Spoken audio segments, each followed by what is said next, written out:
If you like this video, please give it a thumbs up and hit the subscribe button as well as the bell to be notified of future videos. Thank you. Hello Internet, welcome back. I must tell you I'm quite excited today. I'm being treated like a star, I must tell you, this is fantastic. This is the first time we're actually recording with a video camera.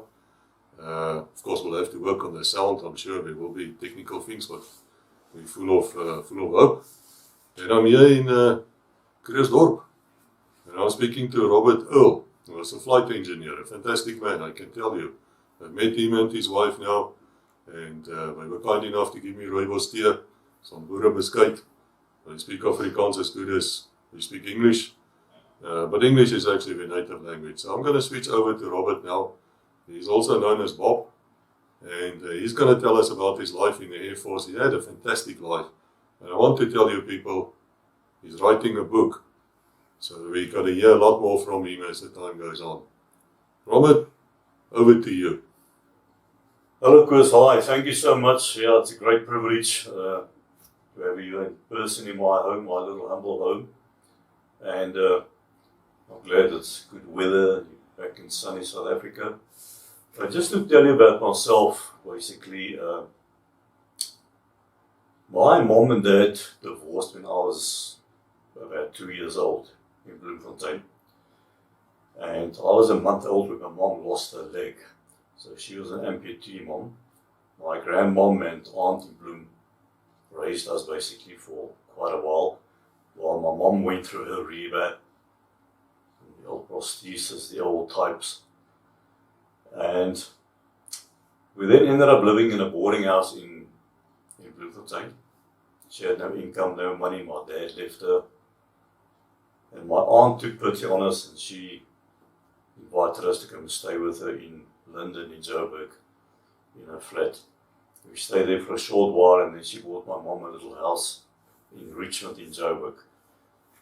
And we lived about 4 blocks away from where the SAAF building is now. That's where I grew up. Went to primary school there. And in the middle of standard 5, she met a guy. We married him. He stayed up in Earle. And then we moved to Earle. They got married there.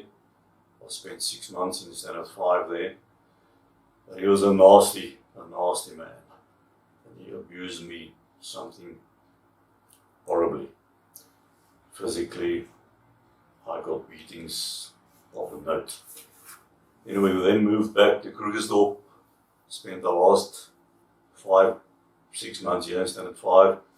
And then because of all the abuse, my mom decided no, she's going to send me to boarding school because this man was going to kill me. So she put me in boarding school in Helpmekaar in Joburg, not far from where I grew up. So that became my next family. All my buddies in boarding school, very strict, as it was in those years in the 60s. And my grandparents were a caretaker couple of a block of flats in Hillbrow. So I spent every weekend, every school holiday, I spent and grew up in Hillbrow, so to speak. And great place, but also probably the beginning or a big factor in my bit of a downfall in life later on. So when I got finished standard 8, my mom decided she's going to bring me back to Krugersdorp. My grandpa had passed away in the meantime. So they got a little house for Grand in Krugersdorp, and I then lived with her in standard 9. So I was a youngster of 15. Grand didn't care much about me. She had to provide a roof and cook some food now and again. But I could do as I like, go where I want, do what I want. So I used to always jump back on the train because I got lonely. I lost my boarding school family. So I would every Saturday morning walk over to the local station, jump on the train, hide in the toilet, off to Joburg, jump off, and I could spend the whole rest of the week in Hillbrow. Just on the streets, in the old nightclubs. That was my comfy zone, that was my home, that's all I knew. And as a result, I failed standard 9 horribly. I think out of my 6 subjects, I failed 5. And Mom wasn't too pleased. So she she informed me she's going to enroll me into the Air Force. I had no idea what the SAAF was. I knew my uncle had done his military service and had a blue uniform on. So I imagined that must be Air Force. She took me there to our old camp called 68 Air School, dropped me off, walked in there as a youngster of 16, and joined permanent force. And during the interviews with all the big brass in the little, well, not little, but a fair-sized canteen, we used to just lie around, read books and all that until all the formalities had been finalized, our medical, all the paperwork, etc. And they then had a huge old flip file, which I opened up, and there were names written on that I had never in my life seen. These were all the careers offered in the Air Force. And I had no idea what big, I didn't know anything, nobody gave us any briefing. And I heard most of the guys called out fit the aircraft. When it was my turn, I said fit the aircraft, walked up to the big brass, and so help me God, and we were sworn in as permanent force on a 15-year contract those years. And after that, you had to buy yourself out. The first year would be 500 Rand, and it went up. This was now a trade to fit the aircraft. I learned later the aeroplane mechanic, which evolved into aircraft technicians and eventually ground engineers. But you're basically an aeroplane mechanic. And the money ran up to your fifth year, it was 4,400, and then it counted down to 500 Rand again on your ninth year. So we were prepared and we knew we were going to have to stay here for 9 years. My starting salary was something like 59 Rand a month. So it'll take me a lifetime to save, to buy out. So this was my home, this was my work, this was it. During the same process, we then had to, after basics, we did some workshop training as all artisans did those years on railways, military. And then we had to pick an aircraft, and I saw pictures and I decided I love the Impala jet. And that was my plane that I was going to qualify on. And the first year, 68, we spent just on all our ground schooling and courses, learning technical stuff, learning about the aircraft, etc., etc. And in the second year, we then had to be transferred out to outside stations. And having never ever been out of Joburg, I decided I'm now a grown-up man, 16. I'm on my own. I've got no supervision over me anymore. And I want to get away from Joburg for a while, and I chose Langebaan. So 10 hours were transferred to Langebaan. I spent a year there on the Impalas. Learned all about the imp on my first year. So as we walked into the service hangar, two of us, we were told to do a intermediate service on one of the jets. And we had no idea what it was. The servicing normally takes you about 3 days if you've got all the spares. It took Ronnie Bertha and myself almost 6 months to complete this intermediate service. And after that I knew the imp. Then I met a girl in Cape Town, who later became my wife. Very problematic, comes from a very, very poor family. Her dad, old war veteran, Second World War veteran, bomb shot. Okay, there's a song here. Before it, that's it. Okay, right, hold on, bomb shock. Okay. And eventually I decided to bring up to Joburg. I then shared a flat with my sister in Krugersdorp. And I paid her my 10 Rand of the flat share every month while I was at Langebaan. He psyched up with my girlfriend, sorted her out, got her a job in Krugersdorp. And I think we won AWOL now, because Langebaan wouldn't give me permission to bring her up to Joburg. So from Krugersdorp, from the flat, we walked across the street to the police station across the road to give ourselves up. My friend Kerry Jones joined me on this adventure of ours. And they then locked us up in Krugersdorp for the night. Following morning, the MPs at the MP headquarters in Joubert Park, came to collect us. Locked us up there for 3 nights. Then off to the DB in Pretoria, locked us up there for a night. Shaved all our hair off. Following morning under escort to Warracliffe Air Base. And then on the old Flossies, the C-130, flew us back to Cape Town. 6 armed guards waited for us on arrival there. Put us in a lock-up van, drove us back to Rongebaan, locked us up for 7 nights there before my hearing date came to fruition. But at the time we had collected all notes and letters from my past and my mom as humanitarian reasons for my awarding, etc. So really a long story. Then I requested a transfer back to Pretoria. Got sent to 4th Squadron at Swartkops, where they just started phasing out the old Harvards and replacing with the imps. Spent a few months there, and then we got transferred over to Warracliffe as 4th Squadron just in Palas. I had a fantastic few years there until beginning 76. Learned a lot about the aircraft, loved the flying, and I volunteered and eventually became known as the test flight engineer slut on the squadron, excuse the word. So I had to do all the test flights. I had a young little candidate officer who was qualified, and he asked me one day, can I fly the machine? And I said, not quite. And he taught me how to fly the Impala. From just after takeoff, I would take over, fly the Imp, go off to Culloden, do all that test flight at 37,000 feet, all the various things on the test flight form, come back.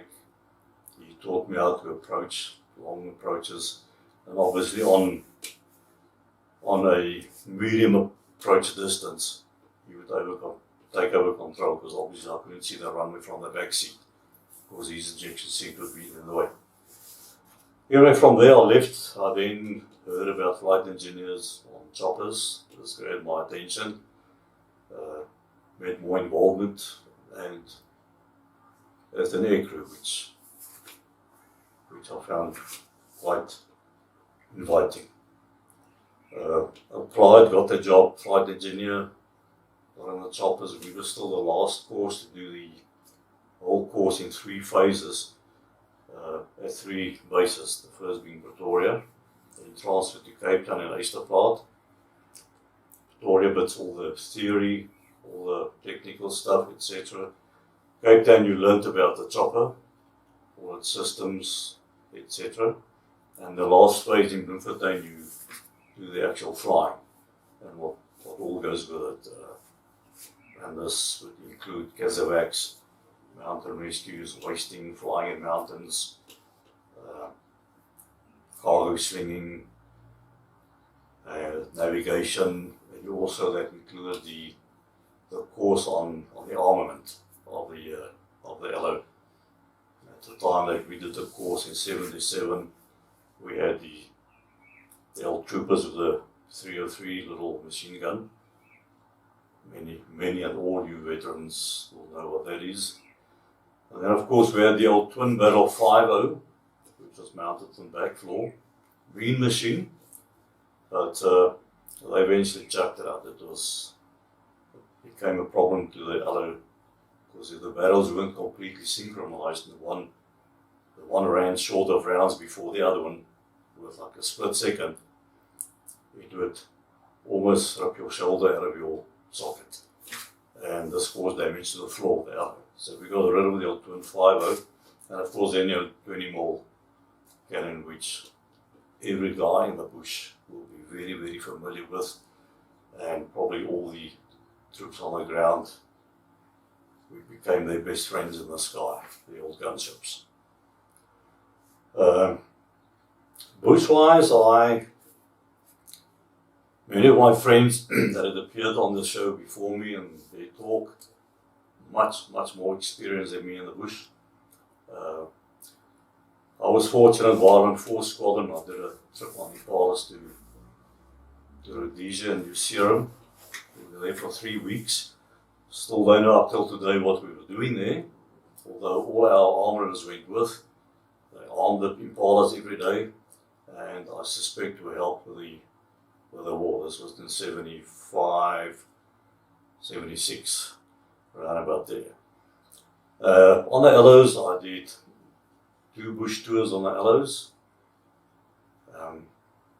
One mostly on trooping and top cover at Ondangwa. I did one across the border operation in a place called Namakundi, which is about 5 kilometers north of the Angolan border, just other side of Chikango Gate. I think from their side, the Portuguese still call it Santa Clara up to this day. We had a contact there with FAPLA. There were about 200 of them. We had intel that they were going to attack our bases. So we had to give top cover. We were 2 gunships out there as it wasn't deemed a major operation. But it became a bit active, and it was my exposure to the war situation. And as I said back in Ondanks, my major job was top cover always. And this was after my accident, which I'll get to shortly. I could go to the border and I could fly. There were certain conditions sanctioned by SAAF headquarters. I had a good friend that worked there. I could fly single top cover. I could fly as the engineer in any formation. And also back home I could fly again in formation and again in the local vicinity of the base. Because of my injuries I could never get a flight medical back. But these were restrictions, the conditions that they granted me to exempt me from that. So I appreciate that. And that's basically my exposure, my experience bushwise. I know all my friends, you've heard all these stories, the more fantastic and unique stuff. I'm nothing unique. I was just a dead normal old flight engineer, air gunner, etc. and so on. In Bloemfontein, to eliminate the difficulties behind the training, they decided to make Bloem the central helicopter flying school, which would just make it easier logistically wise. And in order to get this thing off the ground now, we had to go fetch 3 more Earles in Cape Town to supplement the squadron at Bloem, which we used to be 16B squadron. And then the new unit would be called 87 First AFS Advanced Flying School, which they later changed to 87 Helicopter Flying School. And on the way back to the base, we picked up, we were 3 Earles. I flew in the middle of the formation, and because it's a long leg, we make turns to fly. The engineer, the pilot would fly the first leg, do a refueling stop. Then we'll swap places, the engineer would jump in the center seat, pilot will take a break, we'll fly the next leg. Because in those years it was almost expected of flight engineers to be able to fly the Earle. Because when you got to the bush, your first question asked by your pilots were, can you fly this thing? And if the answer was no, they'd give you a quick crash course. A few other ones had no experience. Because the ruling and the understanding was, if a pilot gets shot, you've got to fly yourself, the injured pilot, and the Earle back home. How you do it, how you land back at base, never bothered us. So we were fairly experienced in flying.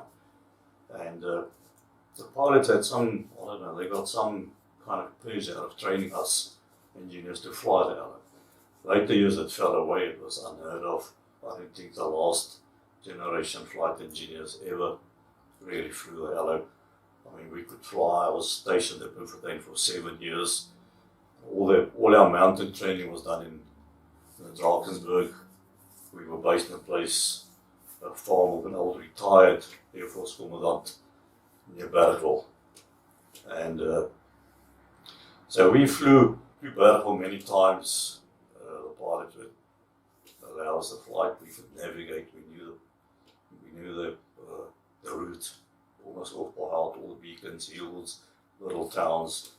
And we were just calling when we got to Arthur Seat, which was a famous little hill just outside our site where we parked.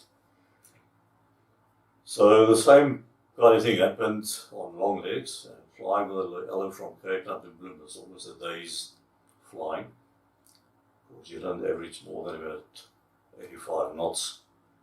And you have your fuel stop, so it's a long and tiresome thing. And of course, like any aircrew, we used to do the same with the Impalas. You're away from base and you're on flat land over the farms, especially to Petersburg or to Bloem, we will go low level. We will on many occasions with the Impalas come back from, especially Petersburg, and fly 20 feet above the ground at between 400-500 miles an hour. We both look out, look for, as I learned later in choppers too, look out, you can't see wires, but you look out for the pylons and the old pillars. And we just looked up to about 100 feet, drop back again. So it's quite exciting. And we did the same with the Earles flying back on this specific trip from Cape Town. During the Board of Inquiry after my crash, they actually interviewed as many people as they could on our route, about 50 kilometers prior to the crash site. And one of the old farm workers, an old black guy of about 60 or so, said he remembers it very well. And when asked how high does he think we flew, his response was, "So hoog toe die skape was," which was pretty much about 5-10 feet above the ground, but obviously not as fast as the Impala. And we had this understanding, especially in chopper cruise, wires, your biggest danger, flying low level, because as I said, you can't see wires. So you look out for the pylons and you communicate, you tell the pilot will confirm he's got the wires in sight, and vice versa. And we lift up in time to clear the wires or cables or high tensions. And in this case, we'd actually spotted high tension wires just before the old Travood Dam, which is now called Garib. We both confirmed we've got the high tensions in sight, and the pilot started pulling up. And on the pull up, as I said, we flew in the middle, probably about 100 feet or so. We started yawing to the right all of a sudden. And you get a lot of crosswind, so you correct your flight with your rudder pedals all the time. And I saw Adrian, my pilot, push in the rudder, and eventually had all the rudder in. And the next thing we were about 45 degrees, and we started whipping around at an incredible speed. And theory would have it, which apparently was proven, that if you have no tail rotor, your whole fuselage of the chopper would spin at the same speed as your main rotor blades in the opposite direction.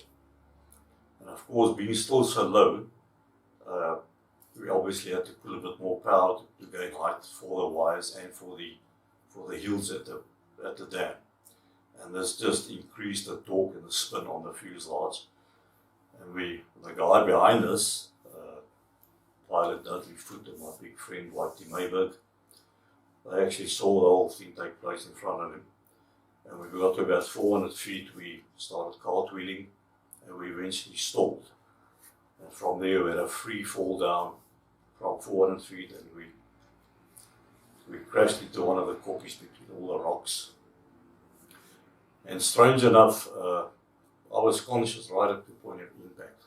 I mean, in the spin, you are totally unaware what's happening. You've got no sense of direction, height, nothing. And I know I still shouted at the pilot, "Captain, what's wrong? What's going on?"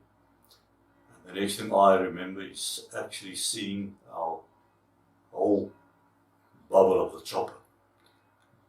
I felt something heavy, and I saw the whole chopper disintegrate in slow motion, like I can't describe. But the whole thing, every piece of perspex disappeared and disintegrated and moved at about this speed. And then I collapsed unconscious. The next thing I woke up, I was lying under a shrub, and a whitey was sitting opposite me on a rock, and I immediately knew what had happened, that we had crashed, and I realized I was alive. And I also immediately realized I'd broken my back and I was paralyzed.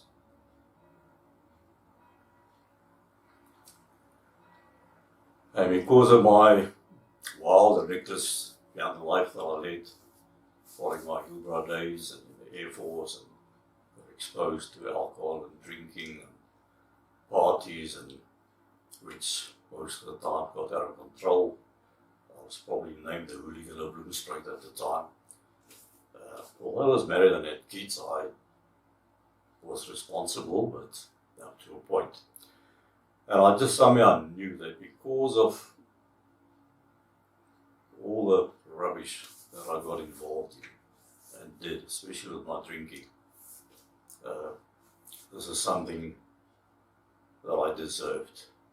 And I accepted it immediately on the spot that at the age of 23, I am now paralyzed. Anyway, while I was sitting there, what happened is the pilot behind us, Dudley, he just hovered above or close to our crash site, because we had just refueled about 10-15 minutes prior to the crash. So we sat with a full tank of fuel, about 560 litres, and with a huge impact, which CSIR in Pretoria, huge scientific institute of research, determined we crashed with an impact of about 38 Gs. So of course the whole arrowhead crunched down to about 4 feet in height. Fortunately, I never had my shoulder straps on, as we do on long legs, due to the stopping of seats the whole time. And when you fly, part of your job when you land, you've got to lean out, look for obstacles, clear the pilot, especially the tail rotor is your main concern always. So, never had my shoulder straps on, and with the impact I was flung forward, my face into the co-pilot's control stick, smashed the visor, smashed all my teeth out, but it also whipped the last RPM of the main rotor blades down.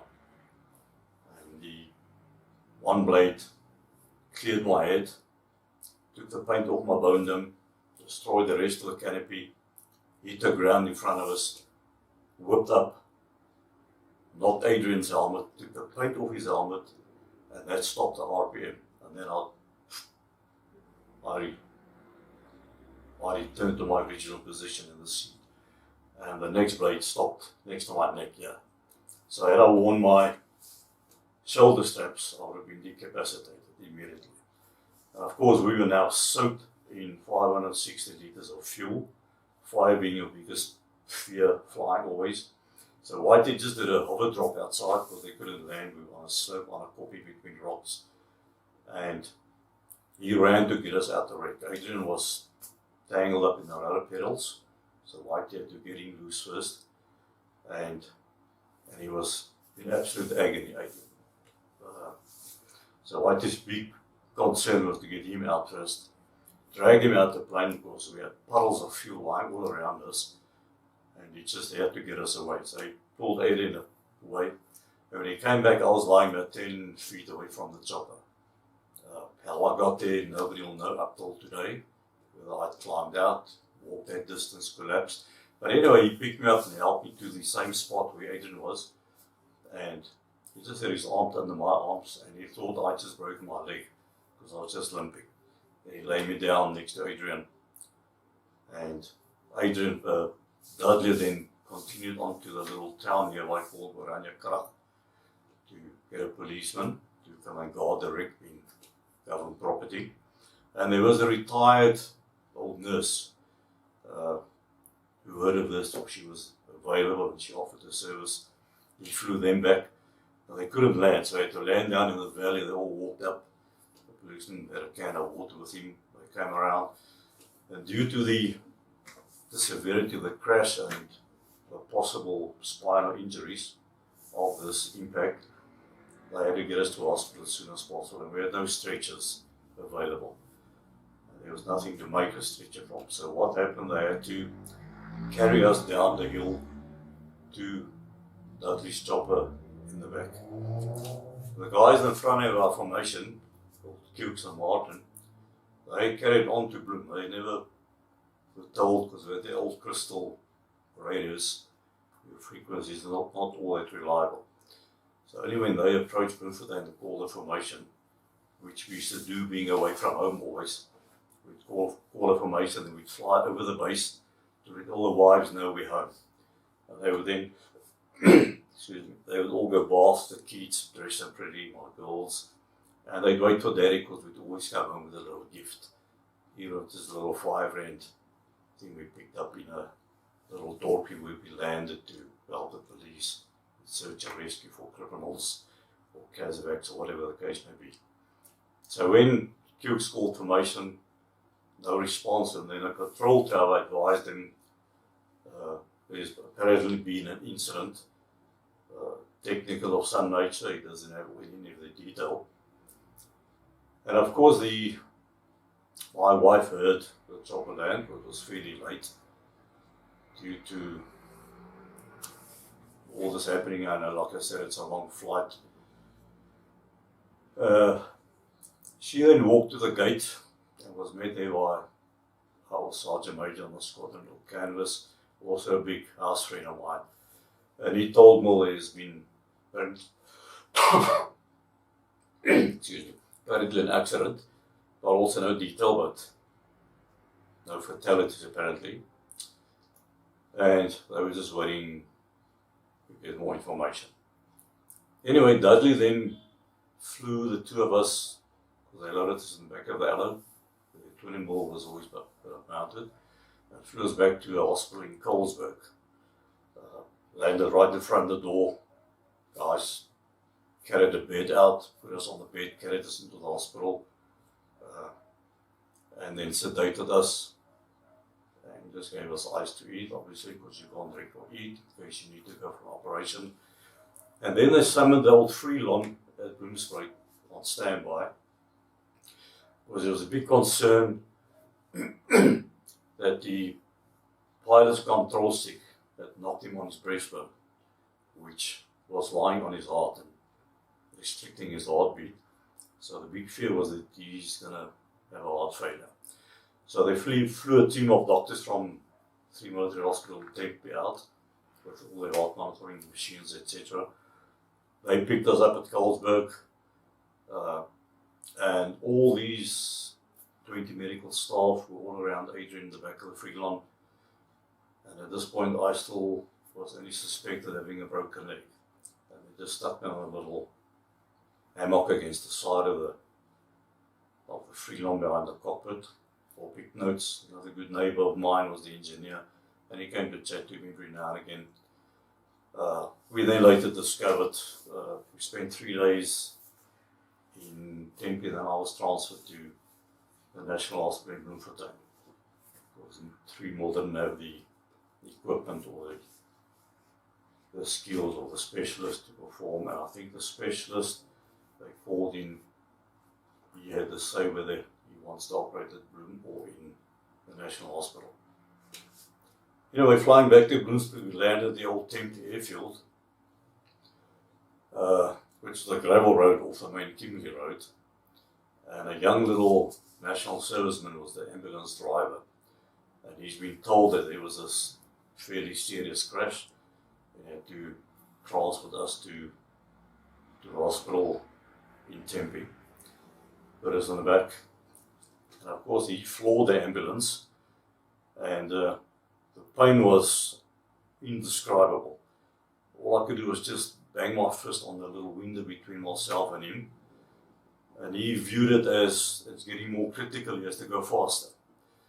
So that was probably the worst part of the whole ordeal, the whole pain, the whole injury, was that short little trip from the old Tempe airfield to 3 more.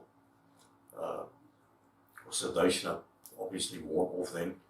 Anyway, getting to Thrumwell, my wife was waiting there for us. She'd not known what's happened.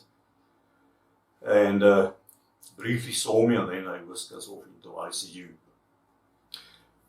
Just to backtrack a bit to Cape Town, before we left Cape Town, the night before, actually I'd been transferred to Bloemfontein because my daughter was an asthmatic and the cold weather in Cape Town was not very favourable to her, so she spent more time in Toomeul than at home.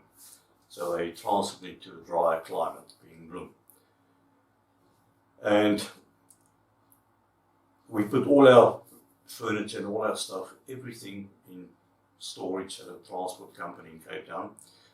Moved up to Bloem for 3 or 4 weeks. We promised we'd get an old potluck bungalow, which was converted into a kind of a home for a family.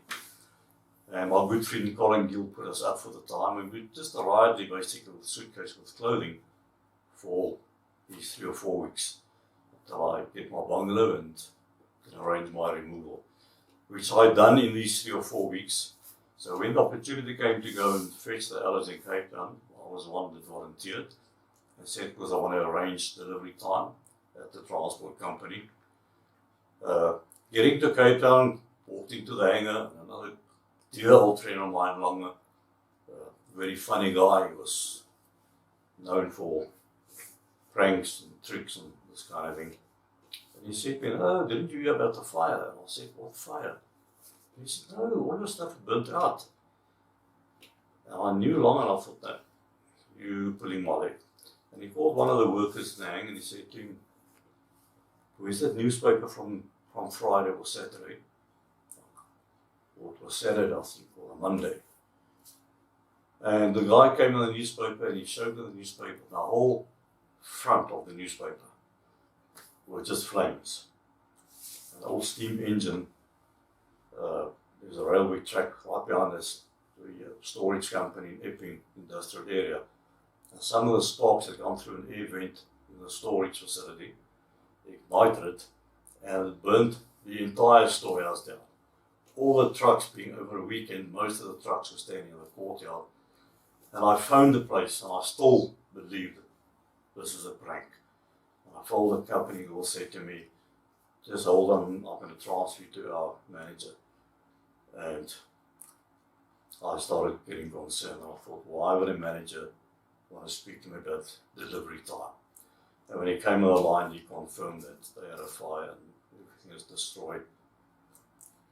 I asked another friend of mine to take me out. We drove out there, and everything was a pile of ashes, even the trucks, everything. So there's a whole life destroyed completely. So I took this newspaper knowing my wife would never ever believe this, because we were expecting our furniture that following Monday or Saturday or something. And I put this in my little overnight bag on top. First day we left Cape Town, the clouds caught us. That booster, we had to turn around, go back, sleep over, Easter part again. We tried again the Friday, it cleared up, we could clear the mountains. And that's when the accident happened. So when my wife met me at One Mall, she was handed my little overnight bag. Obviously very thrilled I'm alive. Gave me a kiss in the cheek anyway, and Canvas took her home. And she got home and she opened this night bag of mine. The first thing that faced her was this newspaper informing her we had lost everything. Absolutely everything. So it was quite an interesting week. So I was stuck up in hospital, in the National Hospital, operator there. And this is now where all the fun and the games started, but having acknowledged and accepted the fact that I'm paralysed, and this is what the rest of my life is going to be, made my recovery so much easier for me to accept. I had no regrets, I didn't blame anything, and up till today, which I'll mention a bit later, I never ever blamed the pilot. Adrian and I became actually very good friends. never saw each other afterwards for about 40 years. He was in hospital for about a month. So the big fear of his heart was not to be true. So he was on sick leave for about a month, and then he went over and he flew Flossies, and from there he went to go fly for an airline called Flightstar, the Airbus 320s, and from there he went to go fly the private fleet of planes for the ruler of Oman, which included the Airbus 340 and his Falcon 900 jets, etc. Anyway, I never blamed Adrian because I by this time learned that we had lost our tail rotor. Not just a tail rotor failure, our tail rotor literally broke off due to apparently metal fatigue. And I was going to say that tail rotor is basically what keeps your plane stabilized in a straight direction to counteract the torque on the main rotor blade. The small bracket at the back of the tail rotor is probably the cheapest spare part on the whole LO3. And in layman's terms, at any hardware shop, that spare would probably have got 100 Rand that time. The thing had snapped, and the whole tail rotor unit pulled off the drive shaft, and hence our spinning, cartwheeling, stalling, crash. So yeah, and we were taught that the tail rotor failure, also when we do test flights, you fly up to at least 7,000 feet altitude before we do the tail rotor test. Every time you work on rudders or the tail rotor, you do a tail rotor test flight. You need that height in case you have a tail rotor failure, that you've got enough time to counteract and balance or cancel out the spin of the fuselage by taking all the power off. And at a point you get to where you stabilize, you just pull your power, and you can do a normal auto rotation. You'll probably flip over a couple of scratches, but you'll walk away. And so I knew the complications and the absolute danger behind the complete tail rotor loss. So I never blamed Adrian with it. And I think I only know of one guy once that had a serious tail rotor failure, not a loss. And he struggled and extremely lucky to have recovered from it. So not a common thing. Later years I learned it became more common in especially civilian choppers. Anyway, so here I am in Bloemfontein Hospital. They first sedated us completely with a very strong drug called pethidine. That give us a shot every 4 hours and you'd be out like you've been anesthetized. And we'd surface. I remember one case, I woke up from this sedation and I looked at still had my flying watch on, and I saw there were 10 seconds left to the next injection, and I thought I was going to die, because the 10 seconds felt to like 10 years, and I'm not going to make it. So it was that severe. So we were totally sedated for a whole week, myself and the guy next to me. He had a huge car crash. In order for them to, the specialist team, medical team, to examine the extent of my injury, the plan of operation, repair, recovery, whatever they could do. And it was discovered under x-rays then that I'd crushed 4 vertebrae during the impact. Because what happened, we normally fly with our flight manual, normally always flying with our flight manual away from base. If something goes wrong, you're the flying mechanic, the flying spanner, and you've got to repair your plane no matter where you end up landing or having to land to carry out repairs.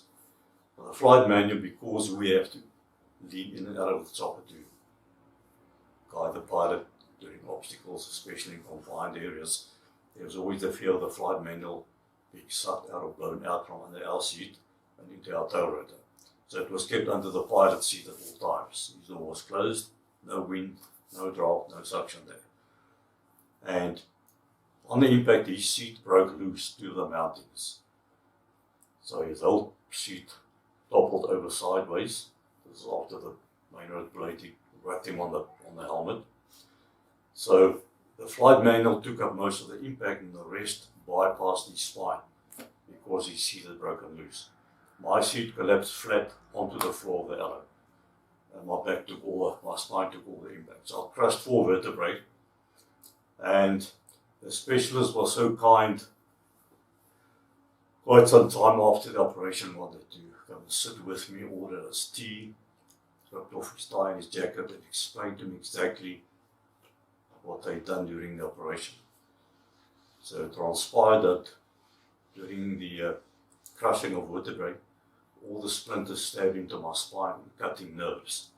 So they had to do a microscopic operation whereby because as a nerve snaps, it's gone for life. So some of the nerves had not snapped yet, they had a splinter in it. So the plan was to remove the splinter, and as I remove it, to prevent it from snapping, they would stitch up the nerve behind the splinter as they extract it. Huge microscopic operation. Anyway, permanent damage done, and they then took a lot of bone out of my legs to build temporary vertebrae, so to speak, stick it in the original place, and then secure it with long steel plates and screws about that long in my back. Successful operation, but I was told I'll never walk again, and as I said, I accepted it. I had to lie on my back for almost 2 months for my back to heal properly, not to move, not to sit up, which made me lose all sense of balance eventually, which I found that afterwards. Anyway, also we had great fun. I viewed this whole thing as a joke almost. I'm alive, I'm 23 years old. I could still wink and charm the young little nurses, etc. And maybe it was my defense mechanism, I'm not sure. But it's always, I managed this, I always got this right.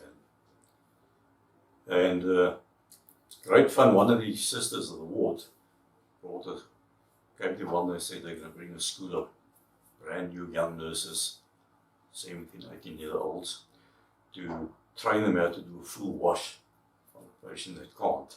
And although I had the use of my arms, she said, you're going to act as a quadriplegic. You have no movement from your neck down. So they need to wash you a full wash.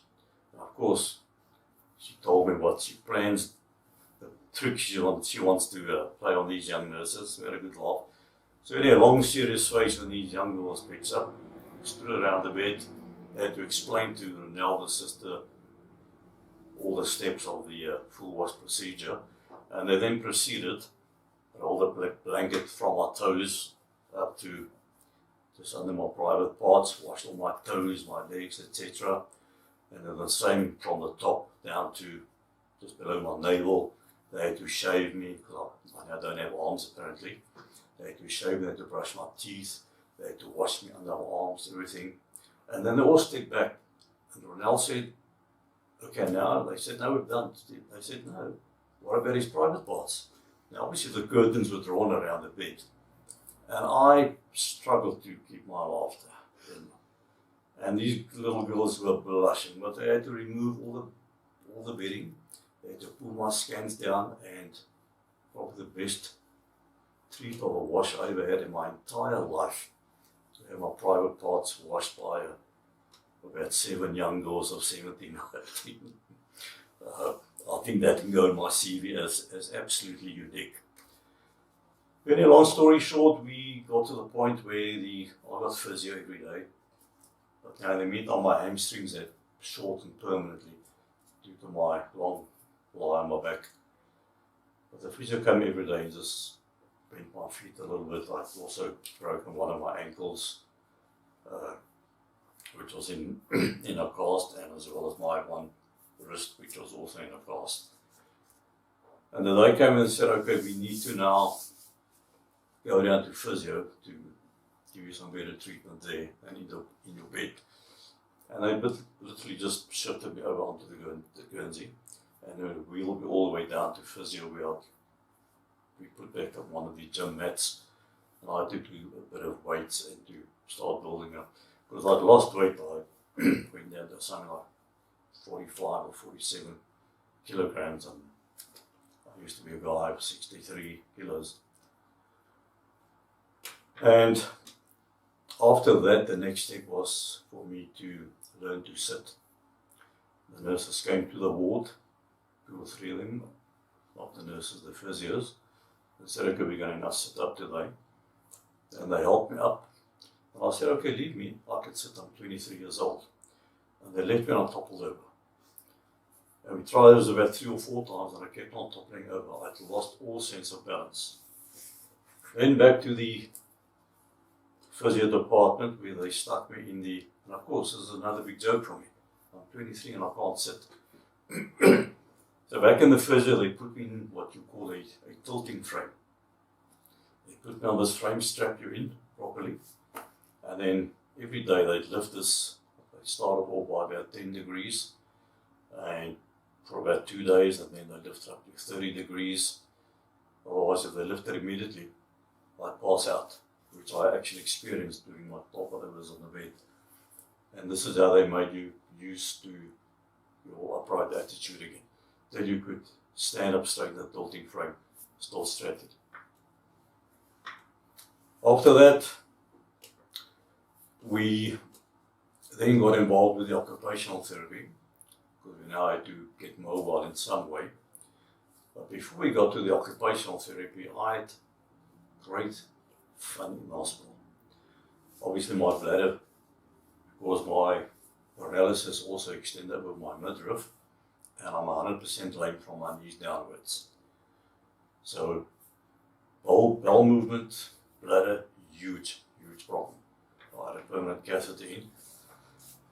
And the urologist suggested one day that overnight they're going to remove the catheter and they're going to allocate a little nurse to me to sit next to me and just feed me water the whole night long to get my bladder to work. Apparently, if your organ doesn't work for too long, your body rejects it, and they try to avoid that.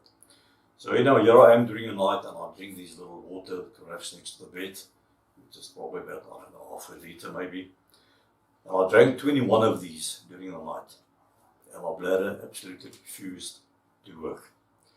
And my bladder got as hard as a piece of concrete and burning like a coal of fire.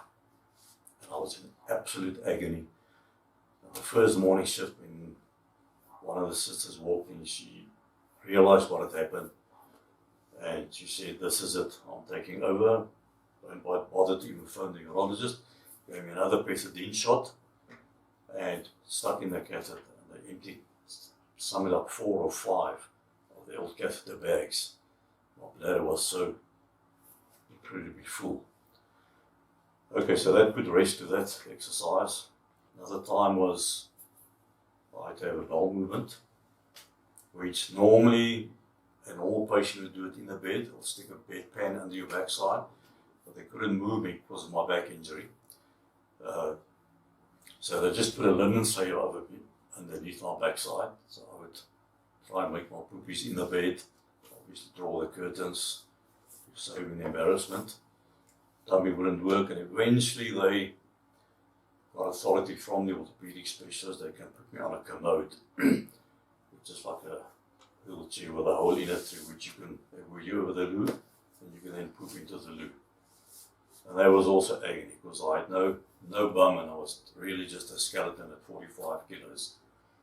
And I sat and I just hung onto my arms on the frame of this commode to lift my bum off the seat. And I know the sweat was pouring down me to the extent where I screamed out, help, I can't anymore. And then by this time I was totally rocked up. And I had to do a manual extraction of all the old poopies that were now stuck, solid bricks, rocks. So that became a huge problem which I carried with me for many, many years. Tried all different sorts of things. Sometimes went without bowel movement for 2 or 3 weeks. The poison this creates poisons your body. It it changes your mindset, it makes you aggro, it makes me aggressive because of the extreme discomfort and all this toxin in my body. Anyway, many years later, in 15, 20 decades later,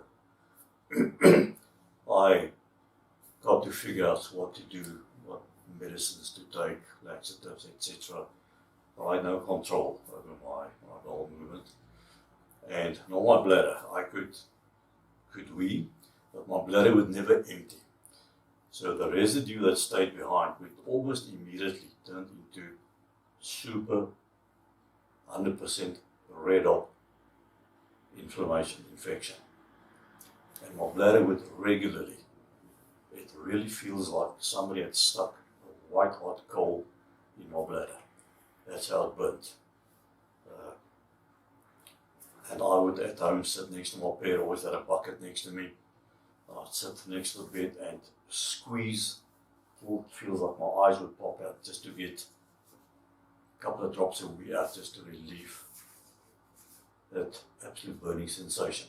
And I would do this 4 or 5 times a night for the next 20 years. Absolute agony. But of course you learn to live with it. I'm a big, strong soldier. Cowboys don't cry, remember, in our days. And I was alive. And the Air Force decided, okay, they injured me, so take him and put him in a corner behind the desk, pay him his monthly salary. And which was interesting, but it wasn't for me. And up to a point I decided I'm not in the Air Force to sit behind the desk. I'm here to either work or fly in aeroplanes. And I then applied to get medically boarded, which in itself took about 3 years. And then I left the Air Force. But just to rewind a little bit, you have to excuse me, our memory is not what it used to be, and I'm just talking off the top of my head. So I'm going to backtrack and fill gaps now and again. When we left Cape Town, there was a bit of a confusion. What we normally do, the pilots would go out, sign the authorization book, go out, start up the hours, we do all our checks, get them to start up, then we would run back to the hangar, we would sign the authorization book, run back to the choppers, jump in our seats, and off we go. And some confusion sneaked in. It was myself, Whitey Mayberg, the guy, I always call him my guardian angel, who pulled me out the wreck, and Martin Flock. Martin was a big guy. And we got mixed up with when I ran to my other, I saw Martin sitting in my seat. I knew, okay, this is my allocated chopper. Don't know what happened. Anyway, we all started up, RPM running, we were all ready to go. So I jumped into the center chopper with the only open seat. Had Martin been in my seat, he would never ever have survived, and he would most definitely, because he's a tall guy also, he would have been decapacitated. Absolutely. And I call myself a walking miracle up to this day, because my specialist would see me on regular intervals to monitor my improvement. And he said to me straight, you'll probably never walk again. You are lame, but you are not fully paralyzed. I'm not sure what that meant at the time. Then get back to the physio, occupational therapy. Then I had to learn how to crawl. And there's another big joke. And they, one of these big gym mats, and they picked me up on all fours. And I said, okay, leave me, I'm 23 years old, I can crawl. Every time they leave me, I'll just collapse into a heap of bone and skin. Very confusing, very funny. I really used to laugh at every time. Every time this thing about 23 years old, I can't sit and I can't crawl. So eventually they padded my knees and my elbows in my hands, and they held me up while I crawled off the mat onto the carpet in the occupational therapy department until I could carry on my own. So back in the war toys now, I'm kind of like mobile. And because the old catheter still, and I was still smoking at the time. We could still smoke in the wards. It was an open ward with 8 beds, no doors, no air conditioning, rubbish like these new hospitals. If you're fresh, you open a window, which was lovely. I still miss it. But I would then let myself down the bed by hanging onto the frame till my backside is on the floor. I would disconnect my catheter and I will pinch it with pinching scissors. I would block off the catheter and pinch it onto my shorts. I put my packet of 20 Daniel, my matches in my one pocket, and I would pad my own knees and feet and hands again. And I would pull a pillow down, throw it on my back, and one of my towels I'll throw on my back, and I would go crawl through the corridors in the National Hospital. And whenever I get tired, I would throw my towel open, put my pillow down, and I'd lie on my back in the corridor between all the staff, the patients, the visitors, and I like to smoke and lie and have a nice Daniel there in the corridors. Great fun. Still laugh at it today, thinking back of it. And it was all a big joke to me, my recovery. In spite of all the hardships, the struggles, the pain, but I just accepted and knew this was it. And then occupational therapy said next step to learn how to operate on a wheelchair. So I was there a couple of weeks and they taught me how to operate a wheelchair, how to tilt a wheelchair back to balance just on the rear wheels, etc. And then myself and old RV next to me both got into the wheelchair phase, and of course we went screaming down the hospital corridors, racing each other, crashing into people many times, always smashing pharmacy windows, etc. And we'd explore the whole hospital. We went to go see an autopsy take place one day, and there I saw what lungs look like of a smoker. And believe me if I tell you, your lungs are black. They are black. But of course we're young, we're invincible, we're still stupid, and don't pay much attention to it. We went to go visit the ICU units. We went to go visit the heart surgery recovery department. And of course we went to go visit the kitchen where our food was made. And after a while in hospital, food starts getting unpleasant. But we noticed that the elderly people, old gents in our ward. Now elderly, I was 23, so anything above 45 to me was elderly. But let's say for argument's sake, the 60 plus guys without teeth, dentures, etc. They were given soft food, lovely mashed potato, mashed pumpkin with cinnamon and sugar on, all these kind of soft foods. And one old man didn't want to eat his food one day. We said, well, we'll have it. And we shared it, and we found it absolutely delicious. And we decided we want soft food, but of course we didn't qualify. So what we do in the evenings, we would sneak to the kitchen before they serve food. Which as you all know, they cart on trolleys to the wards. We would sneak into the kitchen, open the ovens, and we would grab 2 plates of soft food, and we would eat our dinner in the mess or in this kitchen where there's no staff now. Only people there would be the nurses who come and fetch the food to take it on the trolleys. And we had soft food, and the elderly gentleman somewhere ran out of food, and that's stupid, irresponsible, but we had nice food from there on. I was discharged after I had done the wheelchair. I had to go do another physio session one day. Put me back on the gym mat, and they had parallel bars, the same as I use in gymnastics, where these guys do all these funny tricks. I hold on to the parallel bars. And that was my first exercise to use my legs, my paralyzed legs. And it was absolute torture from the one side to the other, because I had no legs. I literally dragged myself across on my hands, not to collapse between the bars. And I was soaking wet. I just realized then I got a bit of a fright. I said to myself, you're not going to walk. You are not going to walk again. This is it. This is now reality kicking in. I think the joke is over. Anyway, I lay on the bed one day, and the first aluminium crutches had just arrived at the hospital. And I saw a guy walking, training with his crutches. And I said to the physio girl, I said, I'll be able to walk with those. And she said, not a chance. And I was so confident. I knew, without any doubt, I'd be able to walk with those crutches. And I said, I'm sorry, then I want to speak to the chief physio. She came out and same response, sorry, no do. And I said, well, then I go and strike. I'll lie here, I won't let you pick me up. I will do nothing, I'm going on a hunger strike. I'm lying right just here. You will not touch me.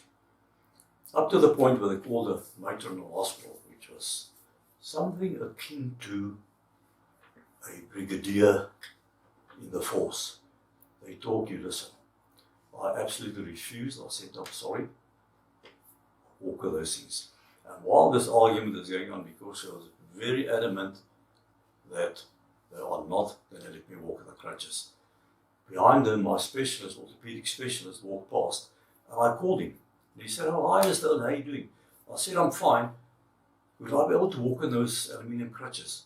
And he turned around and he said to the matron, give him a pair of crutches, let him try. Just I'll steady him, support him. And back at the ward, I would get off my bed and I'd stand next to the bed and try and keep my balance on the crutches. And I actually one day gave about 2 steps. And the nurses saw this and they were so excited.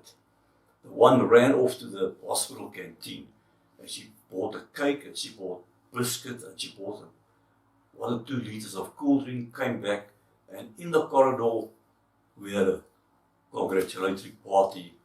I took my first 2 steps. And I was extremely chuffed, but I knew there was a long road ahead of me. And because of the paralysis from my knees down, they then gave me these old black army boots. I mean, these things weigh a ton, with the steel calipers coming up to right underneath my knees with straps to support my paralyzed legs. So I started then walking with these contraptions and the crutches.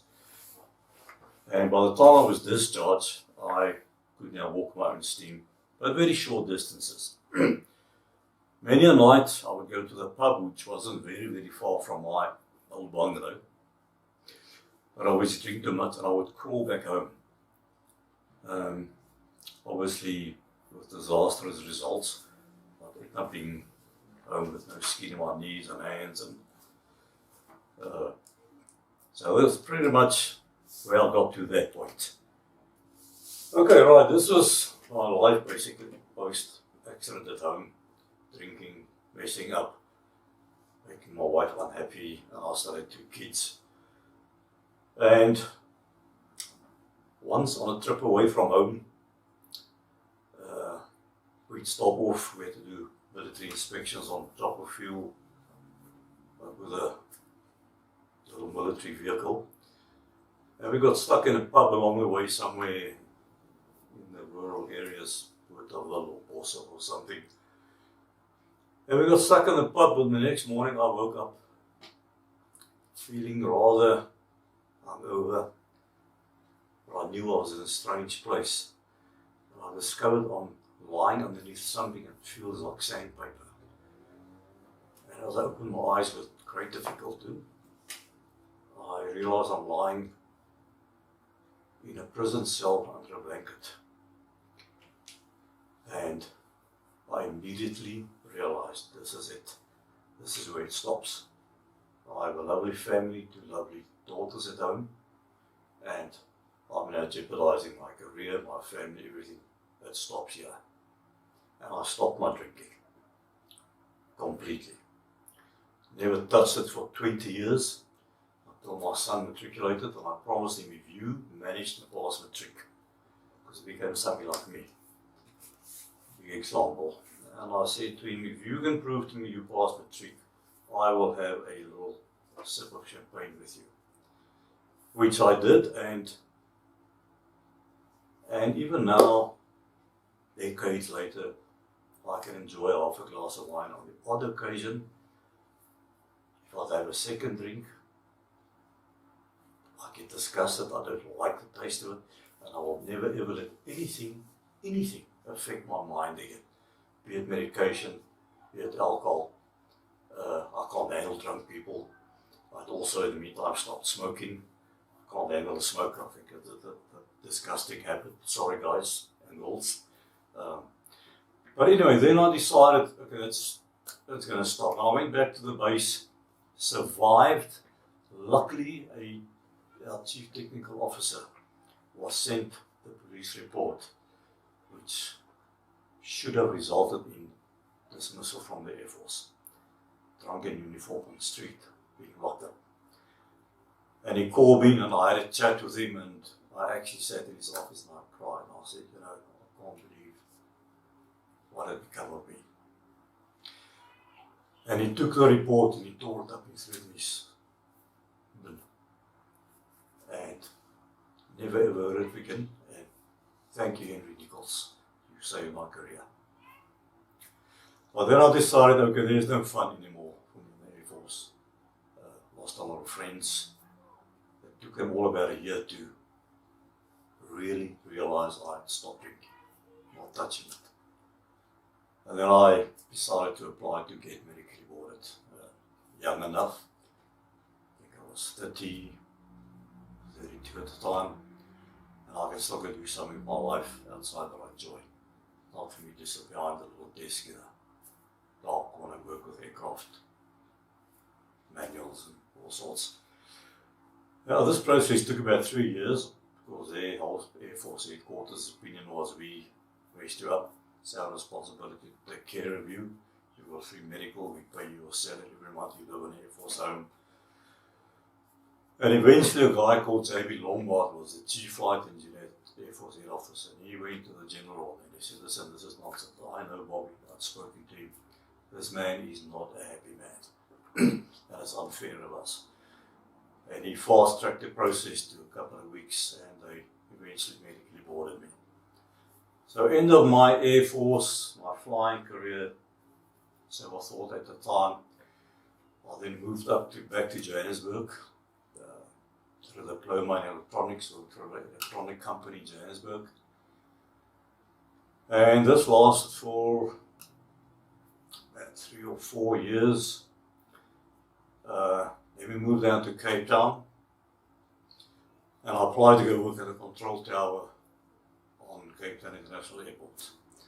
Okay, don't have a medical, and I didn't meet the requirements to become a full-on ATC, air traffic controller, but I could become an ATC assistant. So I worked in the control tower for 13 years, back in my love, which is aviation. I specialized in flight planning, flight briefing, airspace, air regulations, and all the international documentation. Self-trained, and I'm proud to say I knew what I did. Briefed and helped and planned many international airlines, pilots, including Bill Clinton's Marine One Squadron when they visited Cape Town. And they were so impressed, they actually invited me for a visit at the hangar, 35 Squadron in Cape Town, which they had annexed. Not even the SAAF personnel were allowed inside the hangar. I made friends with the chief pilot and invited me in. Put me inside the old Stallion D choppers and took me to Marine One, old Sikorsky. I sat down in Hillary Clinton's swivel chair, looked like a lazy boy. And I had a fantastic time, I loved it. Gave me great joy. I flew many jumps at hours on international flights, domestic flights, airlines. Got free tickets to travel worldwide, travel club. It was part of my job to negotiate and to run the travel club. And I managed one night, a guy phoned me up and he said, do I know where his aircraft is? It's a crew from Scandinavia on a nice expedition to the South Pole. But he had no more information, so I contacted my buddy in Joburg. I was on night shift that night, and I said he was fine, we can trace. All I knew was an Illusion 76, which is a 747 type with smaller aircraft. So we eventually found the plane, and my friend gave me all the ETAs to all the different airspaces. Once it came to our airspace, I tracked it on radar, and I found the guy back every 10-15 minutes, because it was night shift. We went out doing quiet, and I helped him so much, and he couldn't thank me enough. And just before I went off duty, he said to me, "Is there anything I can do for you?" I said, "You can always book me on that flight to the South Pole." He said, "No, sorry, I can't do that." I said, "I'm just joking." And I knocked off, went home, and I'd normally get into bed after breakfast and sleep for about 2 or 3 hours. I just got into bed, switched the lights off, closed the curtains, my phone rang. It's the same agent. Do I still want to go to the South Pole? He's managed to book me as a radio operator, because I had an RT license. Because while in Bloemfontein, I flew gliders. And he booked me as a radio operator. The radio operator station was open on the Illusion. And off I went to the South Pole. Took us about 7 hours flight directly south from Cape Town. Landed there in a transit base with a Scandinavian relief crew. We dropped them off, and then we refueled, spent the whole night there with the sun setting right above me at 12 o'clock at night. And then we loaded all the empty drums into the plane, and eventually got airborne, flew all the way back to Cape Town, all in the span of 2 days. So things like this, never be able to do it without ever being an ATC. Not as an ATC, but working for ATC. Then I divorced in the meantime. My first wife, with my second wife, who was a social worker. We lay in bed one night, we read through the Sunday Times, and there they advertised for social workers in Surrey in the UK. And we decided, for the fun of it, and the hell of it, apply, see what happens. We go over for 2 years, make a few pounds, come back. My kids were out of the house at that stage. She had a little 4-year-old daughter. Set up the interview. We then packed up, moved to Joburg, and they phoned us. We had a conference. She had a conference, satellite link up interview at the conference center at the old Jan Smuts Airport. And all the way home, they phoned her and said, "Okay, you've got the job, can you start?" This was about a Thursday or a Tuesday. "Can you start next Monday?" We said, "No, give us a bit more time." Came back, arranged everything, packed up, we sold everything. And I had to adopt her child. She was busy divorcing her husband. And I had to, first of all, prove him as a unsuitable father by law, by court. And once that's approved, I then could only apply to adopt this child. And I had 3 days in which to do it. We somehow managed to do it. And these two separate cases, while the divorce is on, I'll go sit outside to prove him unsuitable, because that's the mom's responsibility. I'm not allowed because I'm not related. And once that's finished, and the court will dismiss, next court hearing will now be my application to adopt Zanderlin. But the judge read through all our notes, because we did our homework, and she said, "I believe there's an adoption application in place. Where is the applicant?" My wife said, my girlfriend at the time, he's sitting outside in the corridor. "Okay, what is due?" She quickly explained. And she said, "Okay, adoption granted." And she walked with it. She said, "Come to my office quickly." This was Thursday lunchtime. And she wrote a letter, and she said, "Take this letter to the Home Office in Pretoria, ask for this person, give this to them, and from there, dash off to the British Embassy, phone this number, speak to this person, and get your visas." We did all this in Thursday afternoon and the morning of Friday. The last thing we had to have were X-rays at 1 mil. We got those and we got back about 12, 1 o'clock then. And enough time just to pack our suitcase. Our flight was booked, paid for everything. And we just prayed and in faith packed up. And on the way to the airport, they phoned us back, VA, and said, sorry, all flights into Heathrow cancelled due to snow. Excessive snow, first time in I don't know how many decades. So all flights cancelled. They gave us an options. We'll either try Monday again on VA or the following Saturday we can fly on standby with Iberia. We've got a deal with VA. So Saturday back to the airport, and the standby list was about 25 strong. And my wife was panicking like crazy. And I just said, I just knew, I just got this calm, confident feeling. We're going to get on this plane. And everybody's lying around the airport. Been there for days already, waiting for flights. And the next thing, hostess came running out, the whole family. And she said, come quickly, they're waiting for you. And we bypassed, fast-tracked, past the whole standby queue. Got on the plane, sat in different seats, obviously. Flew wise, straight got to Heathrow. So my life started in the UK. I've got a job. She walked into the work straight away. They gave her a relocation allowance. Problem is we had to first buy up front and then we can claim it back. But I had no loss but a cash that I took with, which amounted to about probably £15,000 at the time. So we got a B&B where we stayed. And anyway, she got a car and we went out, we bought our first, got an empty little flat with only curtains and a futon on the lounge floor. Went out to the Tesco grocery store and bought our first 3 mugs, plates, knives and forks, teaspoons, and this is our first furniture. You know, we built it up from there. I then got a part-time job in a mental institute not so far from me. People joke and said, you ended up in the right place, because you always are mental there for us. Jokes aside, I worked on temporary contracts, and then I applied for a job in many places, got no response back. So one day a guy phoned me and he said, we have an application for you, which is Surrey County Council.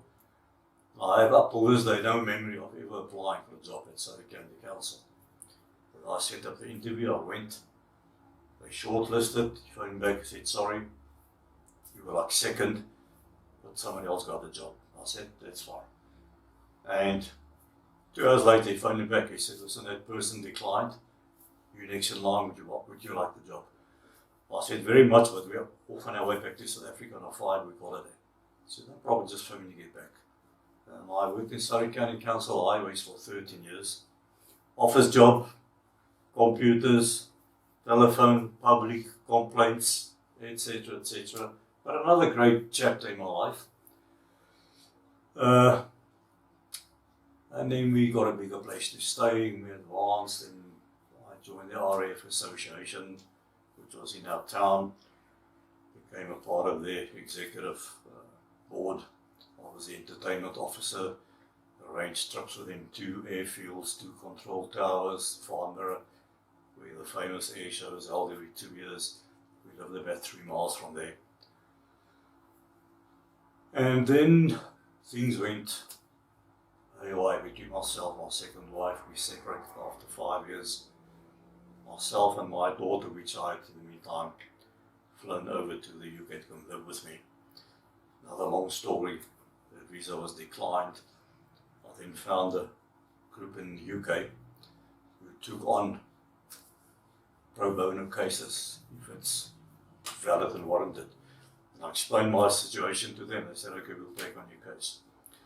And they fought the battle, and eventually we had to go to the adjudicator, big black mama on the judge bench. And the guy just before me had brought in his girlfriend from Zimbabwe. Nice black lady. I spoke to her outside, and the first words from this judge were, I hate people like you because you try and abuse the system to get illegals into the country. And she literally threw me out of a courtroom. And I was next up. White male from South Africa, apartheid, bush war, etc., etc. And I walked in, she looked at my file, she postponed it, we went back about 4 weeks later. Meanwhile, I'm in constant communication with these lawyers of mine, who was a Muslim lady. The prosecutor was a black lady, the judge was this big black mama, and I have many black friends, good friends. I passed the stage of racism, I parted all the rubbish at that stage. So the day came we had to appear again, I took my daughter with. In the meantime, I enrolled in school, spoke to the principal, he said, no, as long as your intentions are permanent, we'll enroll. We don't have to wait for a court hearing. So, enrolled to Mantha. I took out of school to be with to London. We appeared in front of this mama, and I expected the worst. And she looked through these files and said she sees there's new evidence that's come to light. And anything else that my lawyer would like to add? She said, nothing, Your Honour. The prosecutor, anything you'd like to add? No, nothing. Because she contested it up to that point. And all of a sudden she said, no, nothing to add. The lady said, okay, you will receive your letter in 2 weeks' time. I got a letter from this judge in 2 weeks' time, grilling the BA Home Office. She had apparently just come back from a conference in The Hague on children's rights, global children's rights. And one of the things was not to deny any child a safe, secure home, education, family life, and the last page was addressed to the BA British Embassy in Pretoria. And she said, I hereby instruct you to grant this child a visa immediately. Thing is, we had to go fetch it in person, so we flew back to South Africa. Sam and my wife then flew on to. My wife stayed behind. Sam and myself flew on to Cape Town with the family. So my second wife went to the British Embassy, handed in the letter. They said, wait a bit, 10 minutes later called her. Where's Samantha? No, she's at Cape Town, where's the passport? Here it is. Stuck it up, visa stamped. So I could bring Sam over, so after our separation, Sam and I moved into a nice flat in Camberley in Surrey. Lived a nice, she finished her schooling, she went on to varsity, got a nice degree in graphic design with honours, very proud of her. And then I bumped into an old friend, girlfriend, fling of mine from way back just after my first divorce. Dear Mandy, the little shorty.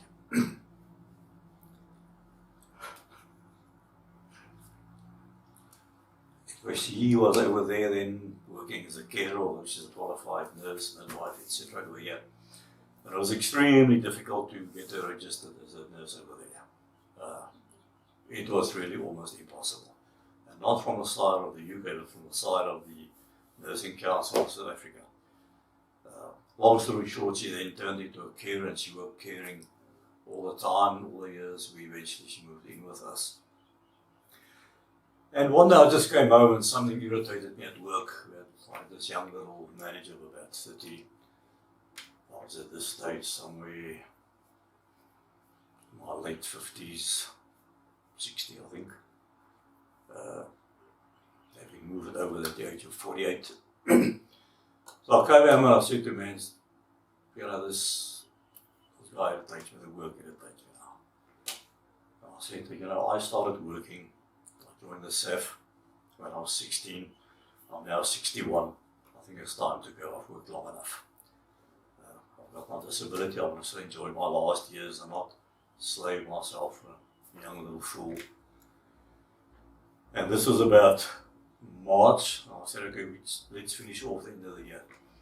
Strange enough, every second week something else irritated me at work. We came home and I said, okay, let's make it in November, in October, in September. We eventually retired end of July. Packed up, sold up everything, stored our personal stuff. I had 2 motorcycles, so sold them, sold the car, everything. Went on holiday to Sicily first. And from there straight to Heathrow on the plane back to South Africa. And we ended up in South Africa. Bought me a caravan. And we lived in a caravan for 18 months, which was marvelous. Just after our arrival, we went on another holiday to Mauritius, where we got introduced to scuba diving. And I said to man, this is absolute magic. So when we come back to, well, it was only like a resort permit you get, valid for 6 months. And I said, when we come back, let's do the international paddy course. We're going to dive all over permanent. That's your license, you've got it. We came back, we started the scuba course, went up to master scuba, qualified, and of course, rescue and EFR at Earle. Nice young old age of 61. But during our time in Cape Town, before we ended up here in Joburg, I was always fond of motorcycles. In boarding school, in standard 6, staying with my grandparents in Hillbrow. The old night watchman had a 175 100 scooter. And their youngest baby, he was 2.5 years older than me, in the same school. So we used to play this night watch 20 cents. We'd have the use of the scooter the whole night. So that's where I learned to ride a bike at the age of 11. I drove motorcycles throughout my whole life. Reckless.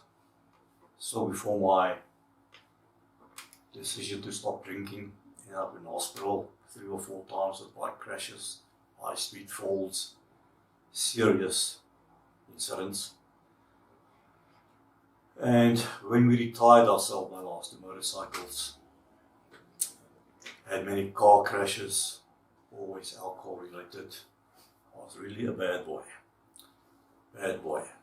So the day they caught me and locked me up in Warsaw for brutal jail, it's probably the best thing that could ever happen to change my life 180 degrees. I became a new person, gave my life back to Jesus, and I lived a good life.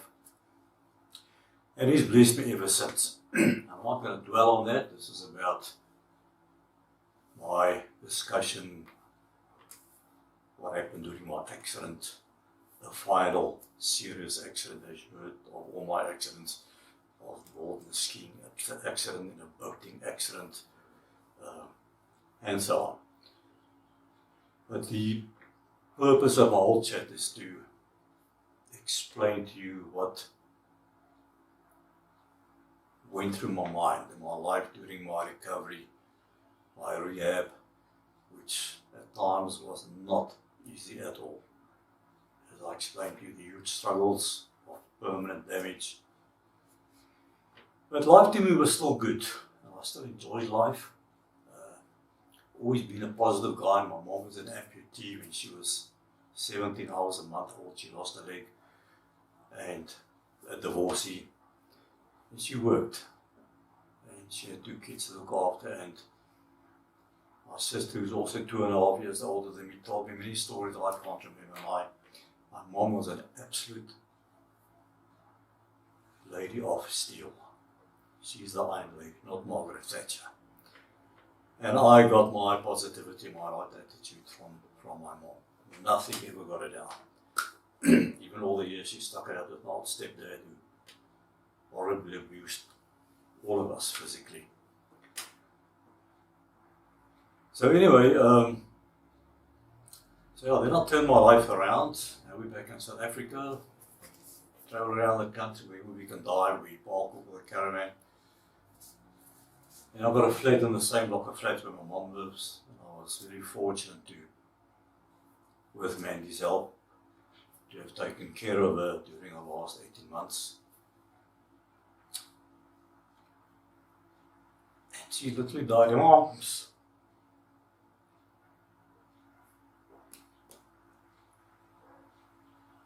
Sorry. And we decided we're gonna stay on here. We got a flat downstairs, and I had a 2-bedroom flat. We broke it out nicely to our liking and make it comfortable for ourselves.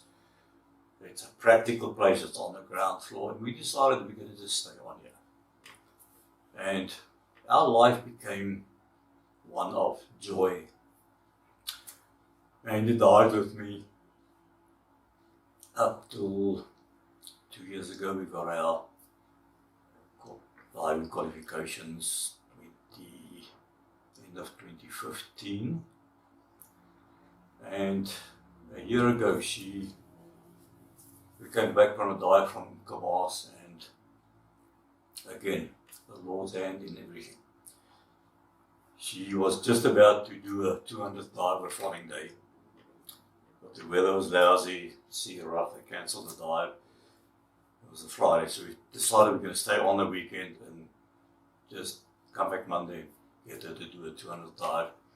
But then I said in the meantime, it's rainy, it's getting cold. I said, we can get your 200th dive back in on a lake or a quarry or something. Got back the following day, she couldn't breathe. Rushed off to the doctor, took x-rays, took all the vitals, sent us home, told Manny to go get in bed and rest. Phoned me back an hour later, said, Chase, the hospital is waiting for you. Your wife's almost dead. She had developed something like 22 blood clots in her lungs.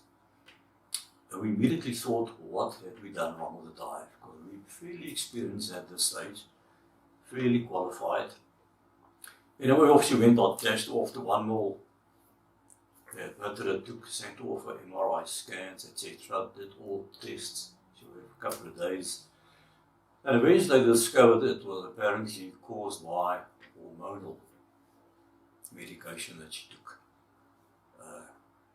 So yeah, but anyway, the damage was done, and she was advised that she will never be able to dive again. One of the specialists that was part of the team looking after her was the dive master himself. He said to us, had we dived the following day or that Monday, Mandy would have died underwater immediately when she passed 10 meters. So, but she had a good innings. I still dive, she's my caddy.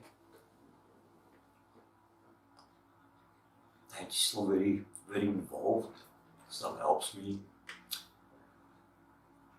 And post my Air Force, my Joburg, my UK years, I've always been an adventurous guy. I could always face a challenge, no matter what. Again, learned from my mom maybe, because I never had a dad. I know the example of what a dad must do. Raise all my kids the best I could. And they turned out all right. And most of them love me enough to keep contact with me and send me good night kisses and hugs. But just to highlight as a disabled person, and with the scuba diving, I came across many people who so much tried to do the scuba diving, but they were either too scared, never learned to swim, or whatever the case might be, or they're too disabled. And I decided I'm going to do things as a disabled to, first of all, for a challenge for myself, because I always put challenges to myself. First reason. Second reason, just to thank the Lord that I can do these kind of things. And thirdly, to show people disabled, mentally, physically. I mean, I've dived with a totally blind guy, We've dived with people with mental disabilities, and they enjoy it. So at one stage, from Krugersdorp, we had a huge flood in about 1986, I think it was, that washed away bridges and towns all the way down from the Vaal Dam to Warranamund, where the Orange and the Vaal exit into the Atlantic Ocean. During my days in ATC, I used to go and relieve in the control tower at Alexander Bay, so I got to know the place very well.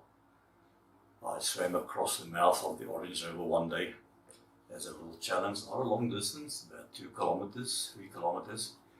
But it's a strange setup because you have to have your timing right. And I phoned I think they called the hydrographer of the Navy in Simonstown to get the tide timetables by him. Explain what I wanted to do, and he said to me, okay, you've got to time it that the tide is not too high tide or too low tide. Too high tide is going to push you up into the river. Too low tide, the river is going to push you out into the freezing cold Atlantic Ocean. And I picked my spot at Warranamund, at the yacht club.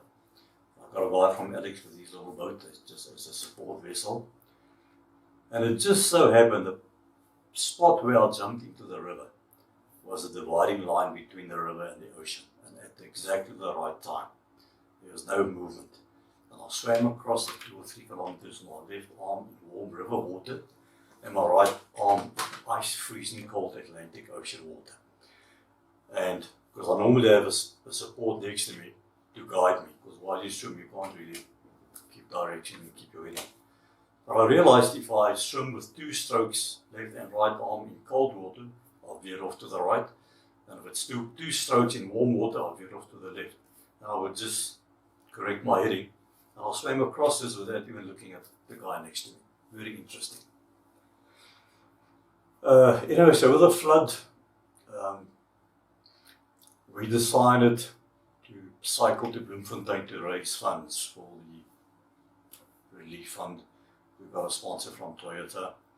I was, of course, a drawing card being the disabled. So I said, I'm completely paralyzed on my knees down, I've got no foot movement. So if I cycle, I use the old toe clips on the pedals with the old leather strap, and I'd strap my feet in. Literally, I can't get them out. And then I would use the top of my legs, my thighs, these thigh muscles, to pedal.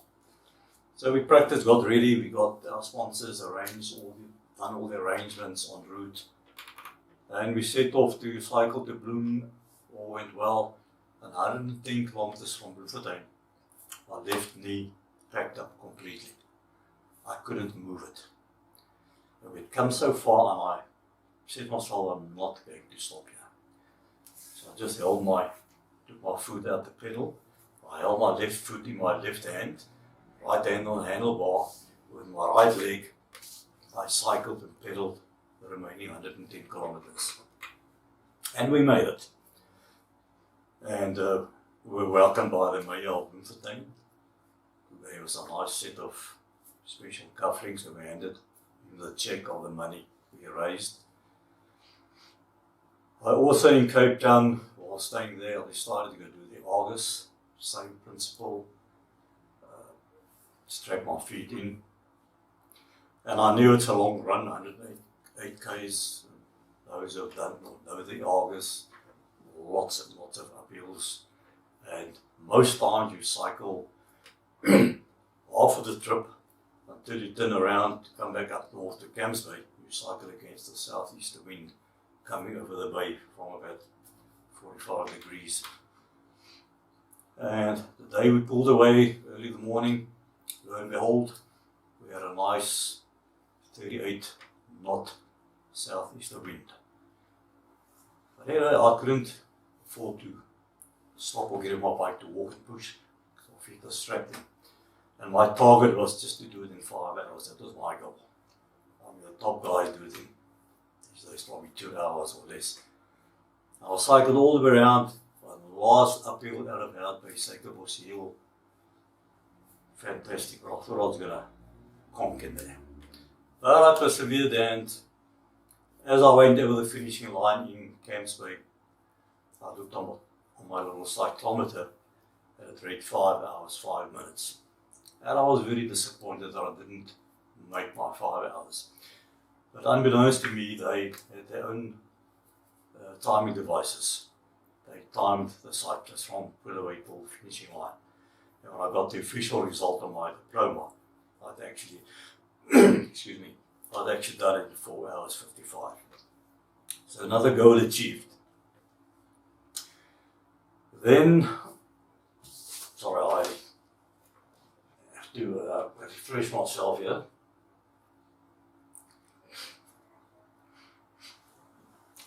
Right, also while in Cape Town, we decided there was a friend of mine, he was a cerebral palsy, disabled severely.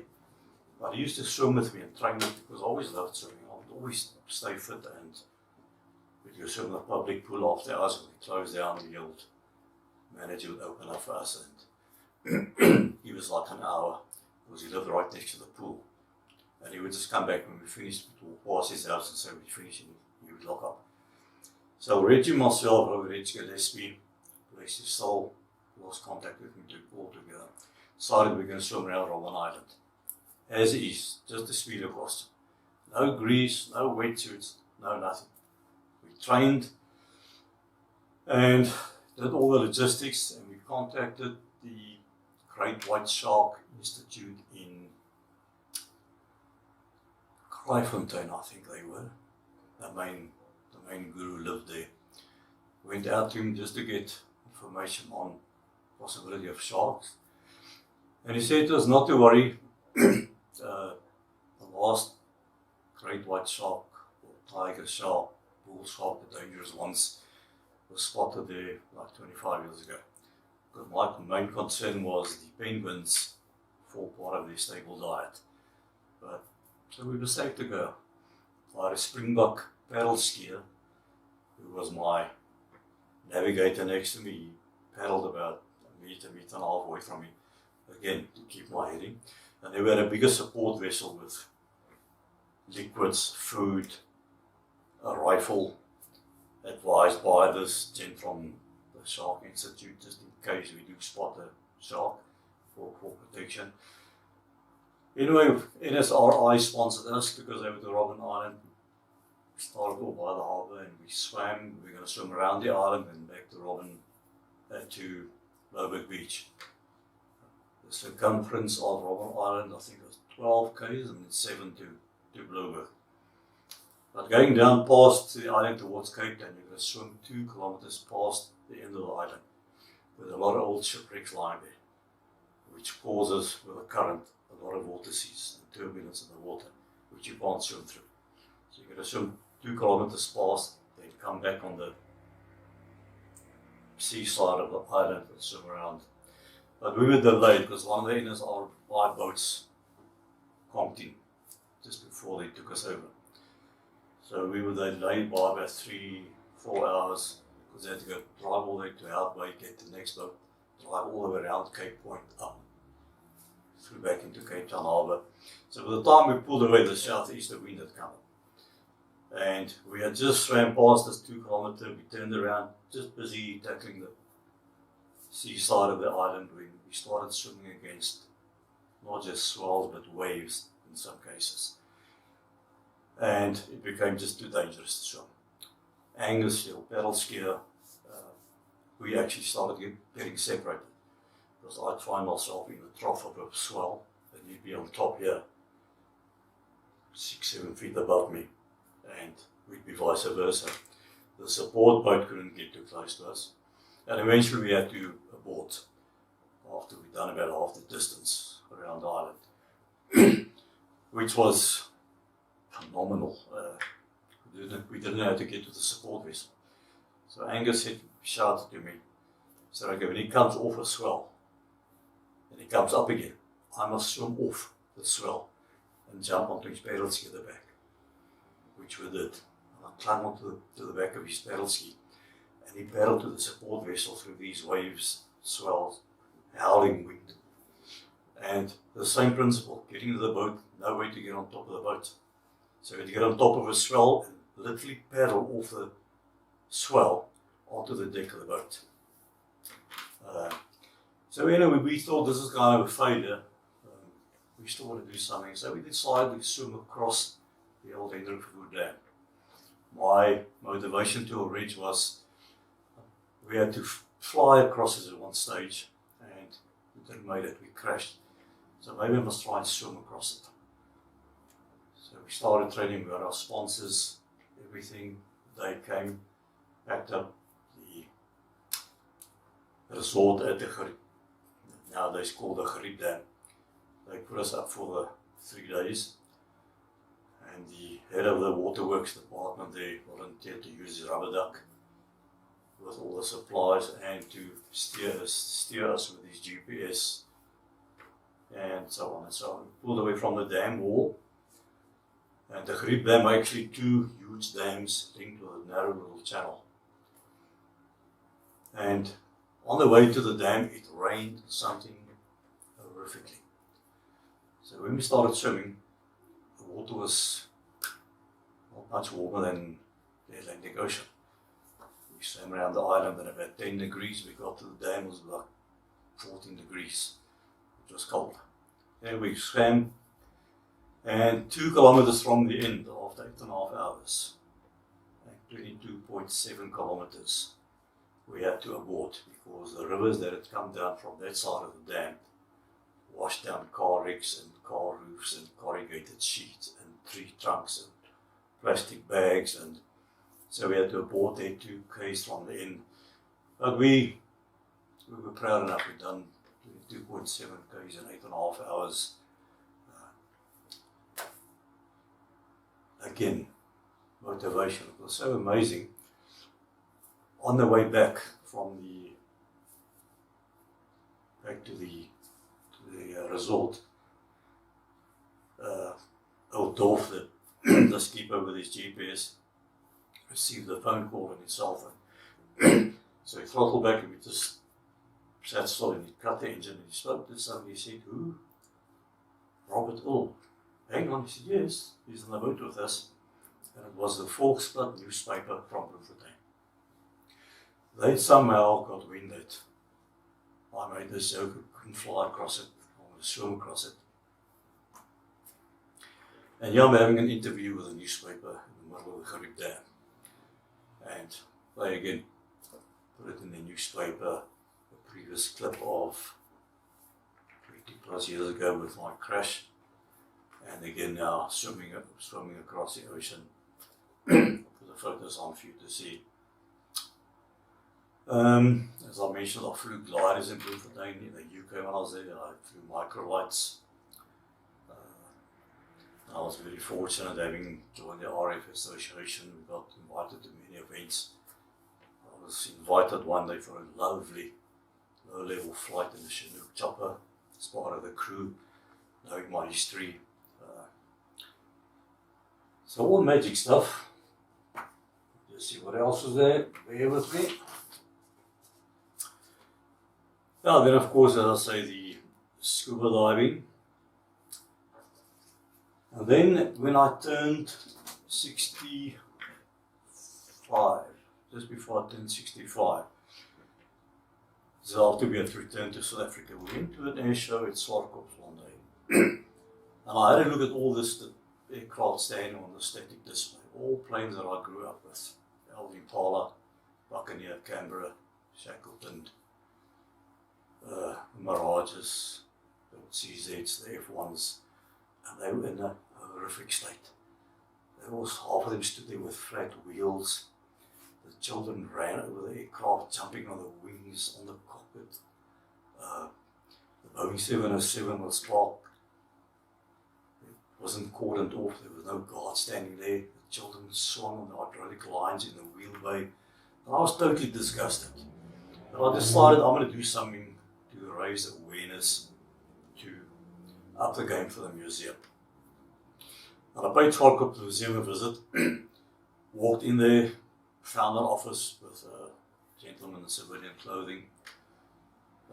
I won't mention the name. And he was not very keen to speak to us or to even have us in his office. But I said, I'd like to speak to you. I have an idea I'd like to run by you. And I said to him, I'd like to do a wheelchair run from Krugersdorp to the Centurion Mothel to raise awareness of the museum. And the awareness of all my colleagues at the time that I was in the Air Force were now all flying airlines all over the world, working on aircraft and choppers all over the world. And the awareness will or should automatically raise funds. And his response was, your money you're going to raise won't even buy a Harvard tire. A Harvard tire costs 35,000 rand. And also we can't accept your donation. You have to apply to Air Force headquarters to make a donation.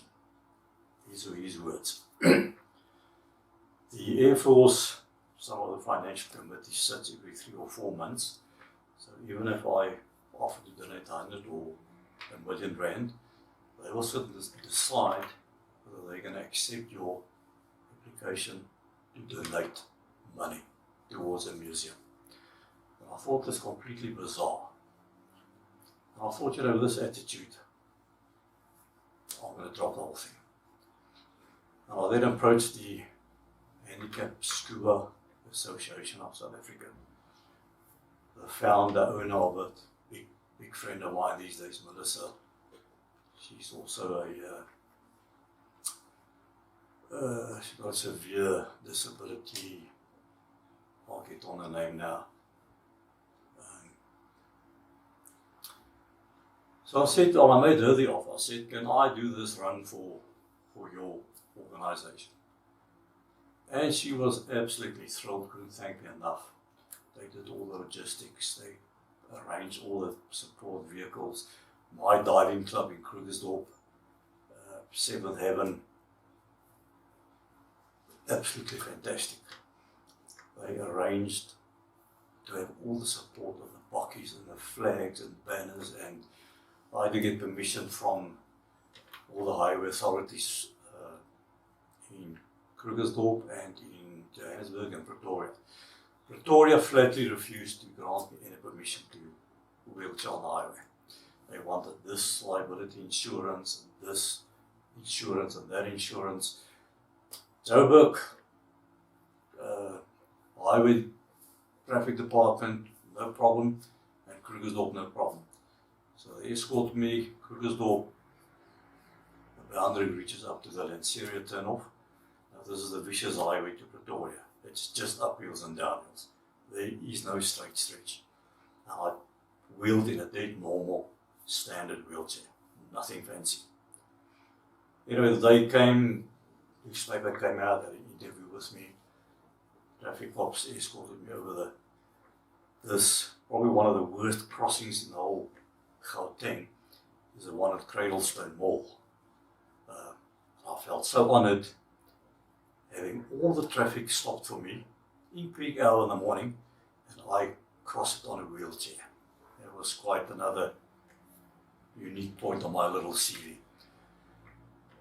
Anyway, because Pretoria declined, I decided to then wheel to the boundary where the Pretoria area starts, which is Diepsloot, and then come back to Cradlestone, which is 55 kilometers, the same distance as it would have been to the Mothel. And once we got to Lanceria turnoff, the Joburg Highway Patrol never pitched up. And the two guys from the Krugersdorp said, or from Joburg at least, said, we can't, we've come this far, we're not going to let you give up now. We're just going to make a phone call. We'll in the meantime. And I phoned their boss, and he said, okay, you take as long, you stay with him as long as it takes, I'll pay you the overtime. So they stuck with us all the way to Diepsloot, turned around, came back, and I ended at Cradlestone in the dark, 12 solid hours, no stop. The guys would jump off the bakkie and feed me bananas and fruit and sweets and put a bottle of water and cool drink in my mouth. I'm just reading the whole time. And I raised quite a bit for the School Handicap Association of South Africa. And yes, disabled or not, it can be done, guys, girls. There's always hope. Don't ever be conned into that you've had your life. It's all in here. It's all up here. And with all my achievements during my recovery in hospital, managing to sit up, to crawl, to walk on the crutches, etc., all these achievements, it was always I. Till now in my senior years, after the wheelchair run, I realized that this has got nothing to do with me. This was all part of God's plan for me, and by His grace only. And I still do it, and I still motivate people, I still train. I can ride twice a week in my wheelchair, I do 15 Ks non-stop. Well, not non-stop, but I do a 15 K stretch, and in between I do 2,500 push-ups, 2,500 leg lifts. Takes you about 3.5 hours. I do this twice a week. Outside lockdown, I live right next to a public swimming pool. I would, in between the ride, go swim 3 kilometers non-stop. So here I am, about to turn 68, and feeling younger than the day that I crashed and my life changed. And that's basically my story, Chris. And people out there, it was lovely talking to you. For what it's worth, take it to heart, anything is possible. And always believe in yourself and God. Thank you. Well, I must tell you, this was a fantastic story for me to hear. I admire your courage. I don't really have words. But we're not done here because, we're sitting here in the man's study, I suppose. There's all sorts of pictures here, there's all sorts of things here. And I thought to myself, let me ask him what am I seeing here? I've got an idea what I'm seeing, but he can explain it to us. Alright, Chris, yeah, in my hand I've got a tail rotor blade of an LA3. And what's so amazing about this specific tail rotor blade, 2 years ago, I've got a huge family, ex-Air Force flight engineers, and time has no relevance for us. Whether we saw each other 40 years ago, I've got people I still see regularly. That I joined the Air Force in January 1971. So on Facebook, I made contact with a guy who was with me at Bloomspruit. And he informed me, or he WhatsApped me, and he said, listen, I've got a tail rotor blade here for you. And I said, really? And he said, yes, because he was stationed at Bloom when I crashed.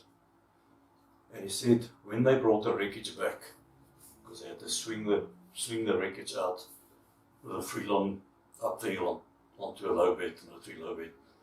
Cart it all the way to Bloom, and the wreck lay hanging for me quite a while until they got rid of it.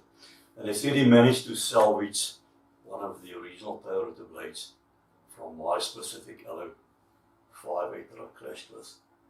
And this is it. And to show you the strength of this thing, there's a slight dent in there, a couple of scratches, and that's basically it. And this is an absolute, very, very precious gift that I've got in my whole life. Thank you, Ens. Can I ask you, Bob, how many of these tail rotors are we actually on the other way? Right, on the other head, we have 3 of these little tail rotor blades. They're standing in like a triangle shape. And then of course you've got the 3 main rotor blades. And as I mentioned earlier on, that little device is just to stabilize and keep your fuselage on a straight heading or a specific heading, and to counteract the torque of the main rotor blades. I think you've answered my next question already, but do you have any advice for somebody who's was going through what you went through. Of course, yes. I had a very strange incident while I was lying in the military hospital on one of my follow-up operations after the crash. I was at a sergeant, which is a fairly senior NCO rank in the Air Force. And next to me was a national serviceman lying, a youngster. And we were in the corner right underneath the TV. But the TV was so loud, and I said to him, just turn the volume down. And he jumped up, yes, Sarge, turned the volume down. And he had a bandage around his head. And I was about to go in there to really prep me. Started getting dizzy. And I asked him what's wrong with him. He said, no, he had a car crash. And they just kept him overnight for observation. And the nurse came and I asked her the same kind of question, and she said, no, it's just observation, you're going to get discharged. So I went into the theatre, came back, and my instruction always to all the medical staff in the ward, first of all, when you go into a theatre, it's like a deep freeze. I get cold quickly. So my instruction is you put 5 blankets on top of me, and you leave me to sleep off the anesthetic. I love that sleep. I've got no side effects. Eventually when I woke up, I'm ready. You can bring me a plate of food, you can offer me a beer, I can have a smoke. And I saw the bed's empty and asked the nurse, was he discharged? She said, no, he's dead. I said, what? What do you mean he's dead? She said, he just died. And when I was admitted to, or flown in with a freelance to treatment at the time, the matron was a Captain Duplessis. I became very good friends of her over the years. And I asked to see her. She came to the ward and I said to her, what is this? And she explained to me that apparently this chap, 18 years old, there was absolutely nothing wrong with him. He didn't have a so-called car crash. He bumped into a tree at about 10 kilometers an hour. And he just knocked his head on the steering wheel. So he was taken to one mall, they just took x-rays, just to make sure nothing wrong. And they just kept him overnight observation, maybe a concussion, which we all know could lead to nasty effects. But apparently he came from a very abusive home, something like myself. But I think it was more than just physical abuse. I think sexual abuse also came into was also factored in. And he decided to commit suicide. He couldn't handle it anymore. And at the last moment, he chickened out. He just didn't have the courage. And he slammed on brakes and he literally just bumped into the tree. But his mind had already decided he's giving up. He's calling it a day, he's bowing out. And that power of the mind over matter. Young chap of 18 years old, fit, in the military, nothing wrong. He literally willed himself to die. And also a very important lesson I learned, the power of the mind and what you yourself can do with that power. You can either convince yourself you can't make it, you're going to lose a leg, you can't cycle anymore, you can't swim, you can't walk, you can't run, you can't do anything, you can't fly. You can also will yourself, I can do anything, I can overcome any obstacle, like the Lord promises us. And that'll be my advice. Be careful of the mind. Negativity is a killer. Stay positive. Think positive, speak positive, live positive, believe in yourself. And yes, certain things I know I can't do. I accept that, but there's so much out there that one can still do as a personal challenge to motivate other people. I get stopped every week still when I ride on my wheelchair by from young school children to old black pensioners to white women in cars that pull up next to me. So you are such an example to us, and it's not to impress anybody or to brag. I just love looking after ourselves, staying fit, staying young. It makes me happy, it makes me feel good, and to do the same to you guys. You know, listening to you for me is like manna from heaven. It's fantastic to me, and I think we should share the story, not only on legacy.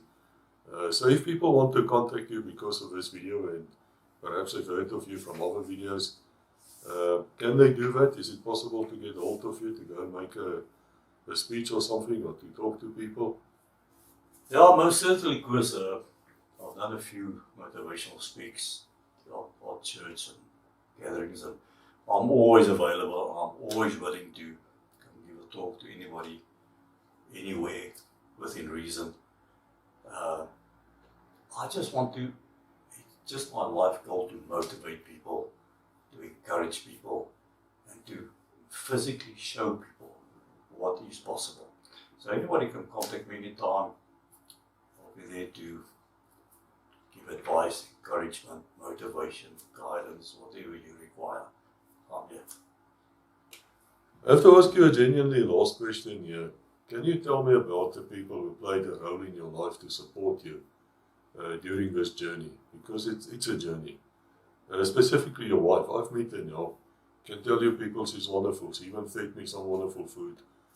Brought a rooibos tea, sitting here in the corner, quite sure listening. Wonderful person, really. You're a lucky man, can tell you that. You're a damn lucky man. But tell me about it. These people who supported you, what role do they play in your life? Right, because that's a very valid and a very important question you asked there. Because unlike many people think, you can't always do something on your own. As I explained with my wheelchair runs, my cycle tour to Bloemfontein, my swims, etc., there was always support. And now since I've met and married Mandy, her role in my life and her support is absolutely invaluable, and I would not be able to have done any of it since we came back to South Africa. And she's still, even though scuba diving, she's now my caddy, she's involved, she's with me, she supports me, she takes care of me. Being a qualified nurse helps, sometimes to the point of irritation, which she tells me, do this, or you jump in a warm bath now, or you go lie down, or something. But yes, support, very, very important. You cannot do it on your own. Not major events like this. Training, one thing. Tackling these events, another kettle of fish altogether. And millions of thanks to Mans who stood by me, who support me, still does. And in every aspect. Feeds me. Yeah, she's just one pure piece of magic. Thanks, Mans.